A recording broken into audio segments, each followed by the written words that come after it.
Welcome to your channel of studies. আজকের ভিডিওতে থাকছে আওয়ার ক্যাজুয়ালিটি, যেটি তরু দত্তের লেখা। সেখান থেকে কিছু ইম্পর্টেন্ট এবং স্ট্যান্ডার্ড এমসিকিউস। তো চলো শুরু করা যাক। What does casualty primarily symbolize in the poem? Natural beauty, childhood innocence, memory and emotional immortality, passage of time. What will be the correct answer? Memory and emotional immortality. যদি আমরা কবিতাটা পড়ি তাহলে আমরা জানতে পারবো যে এই কবিতার বিষয়বস্তুই হচ্ছে যে একটা ক্যাজুয়াল ট্রিকে কেন্দ্র করে যে গাছের সঙ্গে লেখকের মানে কবির শৈশবের স্মৃতি জড়িয়ে আছে। কাদের স্মৃতি জড়িয়ে আছে? তার সিবলিংসের স্মৃতি জড়িয়ে আছে, যাদের সাথে সে ছোটোবেলায় ওই গাছের নিচে খেলতো, যারা প্রিম্যাচুয়ারলি মারা গেছে এবং যাদের জন্যই লেখকের কাছে বা কবির কাছে, তরু দত্তের কাছে এই গাছটি খুব প্রিয়। তো এটাই হচ্ছে কবিতাটার বিষয়বস্তু। এই কবিতা আওয়ার ক্যাজুয়ালিটি কবিতাটি 1882 সালে তার দ্বিতীয় কালেকশনে পাবলিশড হয়েছিল, সেকেন্ড কালেকশনে, যেটার নাম হচ্ছে ancient ব্যালাডস and legends of Hindustan. যেটার নাম হচ্ছে ancient ব্যালাডস and legends of Hindustan. ঠিক আছে, তো এই প্রথম কোশ্চেন যেটা আমরা অ্যাটেন্ড করলাম, what does the casualty primarily symbolize in the poem? So according to the theme of the poem, the correct answer will be memory and emotional immortality. চলো তাহলে এবার নেক্সট সেকেন্ড কোশ্চেনে যাওয়া যাক। The phrase giant wears a scarf is an example of simile, metaphor, personification, alliteration. What will be the correct answer? Here the correct answer will be personification. কেন personification হবে? কারণ এখানে ওয়্যার্স বলছে, wiring হচ্ছে একটা হিউম্যান অ্যাট্রিবিউশন, যেটা এই ট্রিটার ওপর আরোপ করা হচ্ছে, যাকে জায়েন্ট বলা হয়েছে। So giant wears a scarf, সে একটা স্কার্ফ পরে আছে, এই পরে থাকাটা যেহেতু একটা হিউম্যান অ্যাট্রিবিউশন, তাই এটা একটা পার্সনিফিকেশনের example. So what will be the correct option here? Here the correct answer will be personification, option C. Next one, option C will be the correct answer. The scarf mention in the poem refers to, এই যে স্কার্ফটা কবিতাতে উল্লিখিত আছে, এই স্কার্ফটা বলতে কাকে বোঝানো হচ্ছে?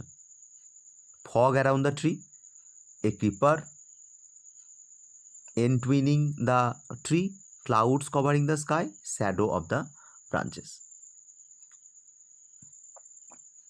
আমরা কবিতাটি পড়লে বুঝতে পারবো যে এই যে স্কার্ফ ওয়ার্ডটা আছে না, এই স্কার্ফ বলতে কাকে বোঝানো হচ্ছে? ক্রিপারটাকে বোঝানো হচ্ছে, একটা ক্রিপারকে, যাকে কবি প্রথমে বলেছেন যে পাইথনের মতো আষ্টে পিষ্টে ক্যাজুয়ালিনা ট্রি গাছটাকে জড়িয়ে আছে একদম শুরু থেকে শেষ পর্যন্ত।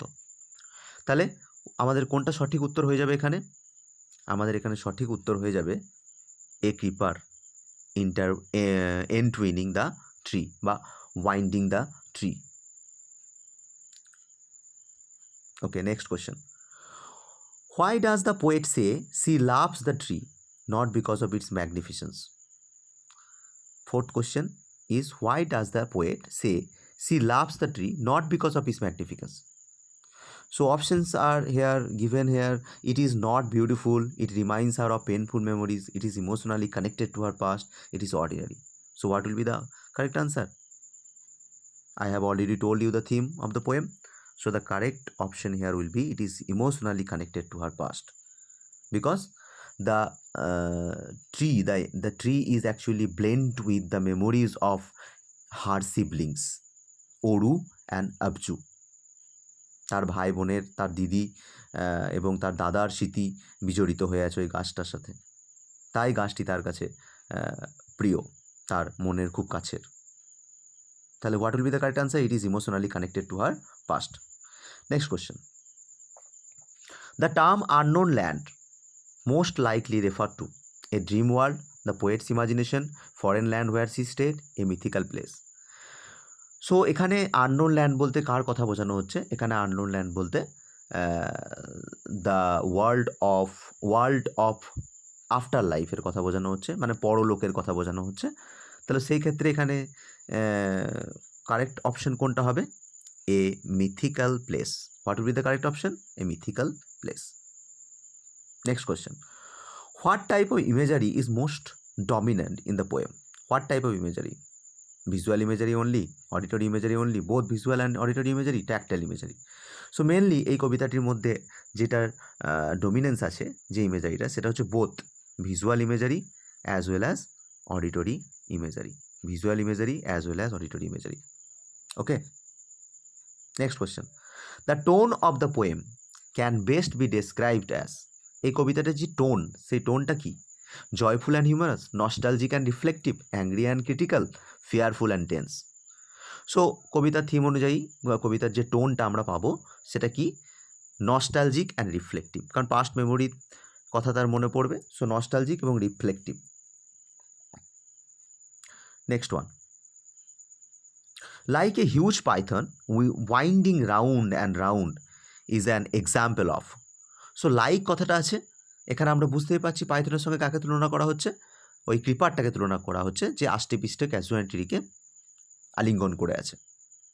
তাহলে এখানে যেহেতু লাইক আছে এবং আমরা এখানে ডাইরেক্টলি বুঝতে পারছি যে there is a comparison between two dissimilar objects in an explicit way, ক্রিপারের সঙ্গে পাইথনের তুলনা করা হচ্ছে, so it is an example of what? Simile. So that will be an example of simile. So what will be the correct option? Simile. So like a huge python winding round and round is an example of simile. Next question. Darts like murmur. Darts like murmur. Darts like murmur contains simile, alliteration, metaphor, personification.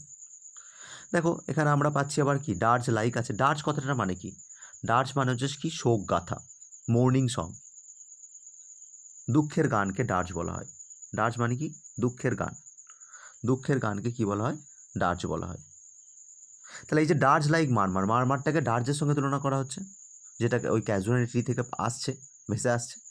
তাহলে এই যে ডার্জ কথাটা মারমারের সঙ্গে তুলনা হচ্ছে, মানে ওই যে মারমার শব্দটাকে ফিস ফিস ওই যে বিড়বিড় শব্দটাকে বলা হচ্ছে এটা একটা শোকগাথা যেটা গাছটা করছে, এবং কবির বিশ্বাস যে সেই শোক গাথাটা কোথায় পৌঁছাচ্ছে? আননোন ল্যান্ডে গিয়ে পৌঁছাচ্ছে, যেখানে তার সিবলিংসরা চলে গেছে মৃত্যুর পর। সেই ডিপার্টিং সোলদের ডেডিকেট করে যেন সে সেই শোক গাথাটা গাইছে গাছটা।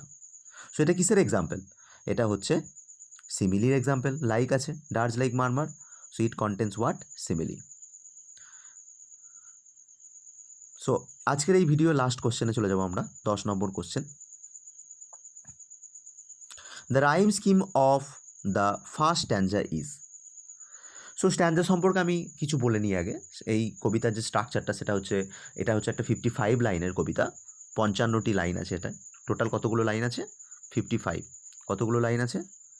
55।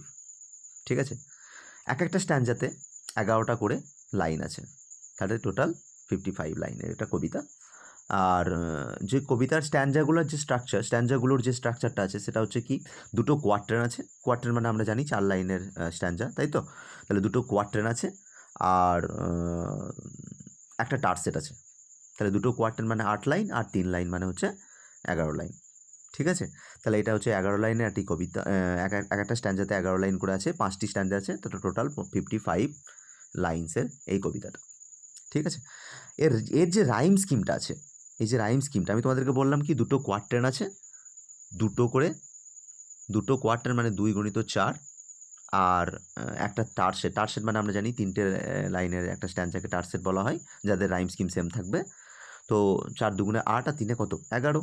তাহলে টোটাল 11 লাইন আছে। এর যে রাইম স্কিমটা সেটা হচ্ছে কি, যে ABBA CDDC, কোয়ার্টার দুটো রাইম স্কিম হচ্ছে ABBA CDDC, আর যে টার্সেটটা আছে যেটা 3টে লাইনের যে একই ছন্দের যে স্ট্যান্জাটা আছে সেটা হচ্ছে সেই যে পার্টটা আছে সেটা হচ্ছে সেম, মানে EEE, কারণ এদের রাইম স্কিম সেম।